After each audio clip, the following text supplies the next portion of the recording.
E lo sai che famo? Fammi le valigie e partiamo, io e te da soli. Se ne andiamo da sto schifo. Mi posso fidare? Certo che te lo dirò. Non c'ho più voglia di perdere per cazzate mie.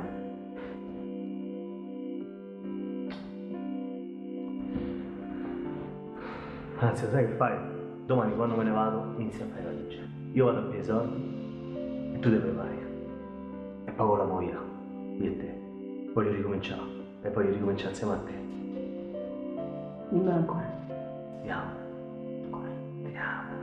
Primo pomeriggio, prendi appuntamento con lui e mi mandi l'indirizzo a me. Ok, se c'è qualche problema ci sentiamo. No, poi risolviamo anche quel problema lì. Dobbiamo risolvere in settimana. Sì, poi risolviamo anche quello. Se no sono problemi. Ah, no, sono cazzi proprio. Delicatissimo sempre il barone.